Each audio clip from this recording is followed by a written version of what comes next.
రకాల చర్మ సమస్యలకు శాశ్వత పరిష్కారం ఈ శ్రీత 9281458181. మాటల్లో చెప్పడం చాలా తేలిక. ఓడిపోయినప్పుడు ఎలా ఉంటుంది మీకు చెప్పలేదు కదా. భీమవరంలో ఓడిపోతే ఎలా ఉంటుందో మీకు చెప్పలేదు కదా. నేను ముఖ్యంగా 2 చోట్ల పోటీ చేయాలని నేను అనుకోలేదు. నేను ముందు గాజువాకో ఇంకోటి ఏదో అనుకున్నాను, కానీ అందరూ సన్నిహితులు మిత్రులు అందరూ వచ్చి నీకు అండగా నిలబడుతున్నావు, రా నువ్వు ఇక్కడ పొడి చేద్దామంటే వచ్చాను. పాపం వాళ్ళు ఎవరు లేరు అనుకోండి. ఇప్పుడు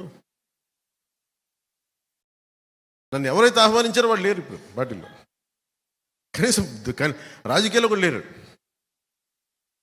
అంటే నేనేం నమ్ముతాను, నేను ఒక మాట ఇస్తే చచ్చిపోతాను. ఆ మాటకి ప్రాణాలు పోతాయి, ఎగిరిపోతాయి, ఎవడు ఉండడం. అలాగే ఈ రోజున అందరూ బెట్టింగ్లు కడతా ఉన్నారు. ఈ అలయన్స్ ఇన్ని సీట్లు సాధిస్తుంది, వైసీపీకి 50 నుంచి 60 వస్తుంది, బెట్టింగ్ యాప్స్లో ఉన్నాయి. నేను వింటా ఉన్నాను. ఇంత జరుగుతుంది అంటే దీన్ని మొత్తం తిప్పి పట్టుకొచ్చింది జనసేనని మీరు మర్చిపోవాలి. జనసేన పారిపోలా, ఓడిపోతే ఇంకొంచెం బలపడ్డాం, నెడితే తిరగబడ్డాం. ఈ రోజున ఆయన జాలి పడుతున్నాడు పాపం జగన్. ఒంటరి వాడిని చేశారమ్మా నన్ను, ఒంటరి వాడిని. నువ్వు ఒంటరి వాడివా బాబు, నువ్వు ఒంటరి వాడివా? సావు కొట్టి కళ్ళు చెవులు మోస్తున్నావు అందరికీ, నువ్వు ఒంటరి వాడి. మాట్లాడితే సిద్ధం సిద్ధం సిద్ధం సిద్ధం సాగు కొట్టేస్తున్నాడే.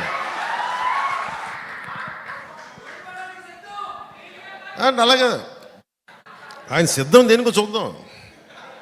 నువ్వు సిద్ధం అంటే మేము యుద్ధం అంటాం. కానీ యుద్ధం చేయాల్సినంత గొప్పడా కాదని మనం నిర్ణయించుకోవాలి.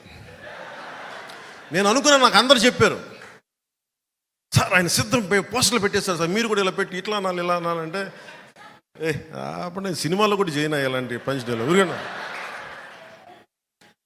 అంటే నేను కూర్చోబెట్టి నువ్వు సిద్ధం అంటే అతను వాళ్ళు ఏం ఎక్స్పెక్ట్ చేస్తారు వైసీపీ వాళ్ళు? యుద్ధం, గుర్తుపెట్టుకో. నాకు ఎలా ఉంటుందంటే నేను సినిమాలో చెప్పడానికి కూడా ఇబ్బంది పడుతున్నాను. అది చాలా సిల్లీగా ఉంటుంది నాకు. త్రివిక్రమ్ గారు మన భీమవరం వాస్తవ్యంలో నా సన్నిహితులు మిత్రులు ఆయన డైలాగ్ చెప్పారు అత్తారింటి దారిలో, సింహం గెడ్డం గీసుకుంటుంది, నేను గెడ్డం మర్చిపోయాను. సింహం గెడ్డం గీసుకుని నేను గీసుకున్నాను, అంతే తేడా. నేను చెప్పాను సార్, నేను సింహం ఇవన్నీ ఇబ్బందిగా ఉంటాయి సార్, నేను చెప్పలేను ఈ డైలాగ్లో. ఆయన నా బాధ భరించలేక దాన్ని కామెడీగా చెప్పమన్నాడు. కామెడీగా అయితే పర్లేదు, ఏదో చెప్పుకుంటూ వెళ్ళిపోతామని. అలా కాకుండా నేను సింహం లాంటి వాడిని, గట్టిగా సింహం లాంటి వాడిని జగన్ గుర్తుపెట్టుకో ఇవన్నీ చెప్పను నేను. అవన్నీ అడవిలో ఉండాల్సిన సింహాలు ఇవన్నీ మనం కాదు, మన మనుషులు సమాజంలో ఉంటాం. సినిమాల కోసం ఏదో సరదాగా పంచడానికి వేస్తాం, కానీ సినిమా ఆ ప్రేక్షకులకి కథాంశంగా చెప్పడానికి తప్ప నిజ జీవితంలో నేను ఇలాంటి మాటలు నేను మాట్లాడను. నిజ జీవితంలో నీకు గొడవ కావాలంటే నేను కొట్లాడతా, పబ్లిక్ పాలసీ మీద మాట్లాడతా. నువ్వు వైజాగ్లో నన్ను ఆపాలనుకుంటే నా సత్తా చూపిస్తా. నువ్వు ఆంధ్రప్రదేశ్ బార్డర్లో నన్ను ఆపితే నెట్టుకొని బద్దలు కొట్టుకొని ముందుకు వస్తే నేను నోటితో మాట్లాడను, నడిచి చూపిస్తా.